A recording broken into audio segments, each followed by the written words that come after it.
This is Tank's vlog for October 19th, 2020. Wrapping up today in sports, and the World Series is set. It's the two favorites, the two teams that won 40-plus games, the two best teams in baseball, the Los Angeles Dodgers going up against Tampa Bay Rays beginning on Tuesday. Dodgers rallied from a 3-1 deficit and won Game 7 by a score of 4-3 on Cody Bellinger's home run in the 7th inning, which ended up being the game winner. As for Atlanta, choke Atlanta! Choke Atlanta! Yeah, I said, yeah. Choke Atlanta. I wonder if the Braves and Falcons ever get together whenever they're not playing, maybe in the off season, at a picnic, maybe a picnic sometime in February, and discuss what it's like to choke. Yep. And I think they should invite the Georgia football team too, the Bulldogs. They've done some pretty good choking over the years, like in the championship game against Tua Tagovailoa, who made his debut today for the Dolphins, as the Dolphins just toyed with the Jets. I mean, the poor Jets. I mean, isn't it rich? One team in green and white, losing every week, sending the Jets. There ought to be Jets. Well, maybe they'll win next week. That incredible team in the white and the green. They go uppity up. They go downy down. Up, boom, down. Crashing around. Losing every game and embarrassing everyone around. Yes, the New York Paper Airplanes. Boom. I mean, what a total embarrassment. 24-0 beaten by the Dolphins today. I mean, Fitzpatrick didn't even have a good game. Nobody could get a third down conversion on either side.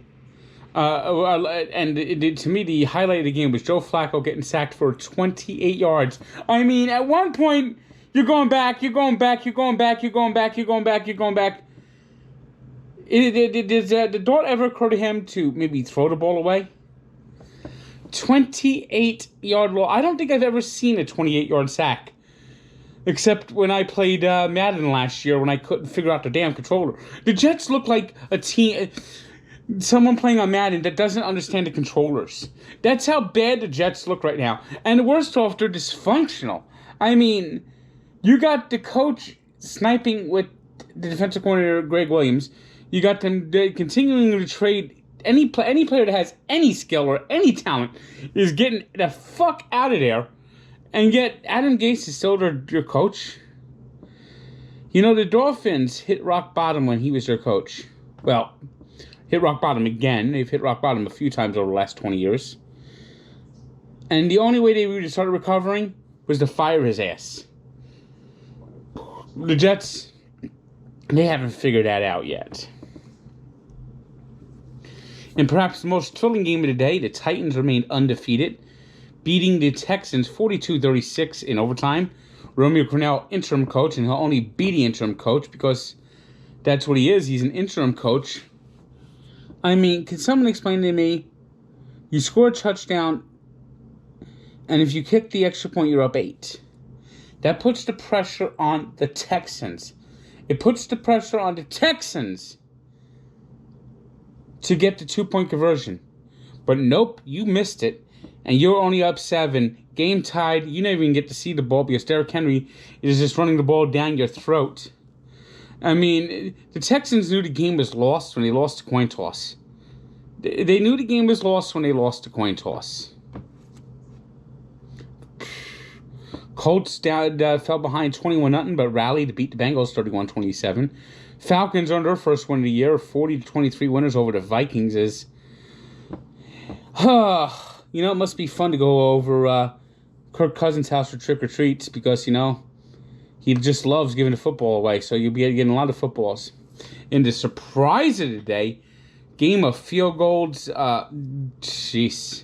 Patriots look like they still had the COVID fog as they were beaten by the Broncos in Foxborough 18-12. Ugly game. Ugly game.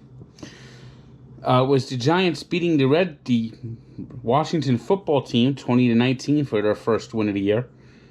It's another ugly football game. But the Giants are improving. The WTFs, they're in play for Trevor Lawrence too. Eagles fall short of a big comeback. They were down 30-6, but scored 22 points in the fourth quarter, and on the 2-point try to tie the game, Carson Wentz collided with his running back. Browns, when you're a team that's up on the rise, you sometimes have these hiccups, and boy, they had a hiccup today as they were melted by the Steelers, 38-7. Steelers 5-0. Was the Bears 23-16 winners over the Panthers. Lions over the Jaguars 34-16. Buccaneers handed the Packers their first loss of the year. Ugly game for Aaron Rodgers. Pick six and another interception that led to Tampa taking the game over in the second quarter. 28 unanswered points, 38 overall, as they win the game 38-10. And in the Sunday night game, it was the 49ers bouncing back off an ugly loss to beat the Rams 24-16.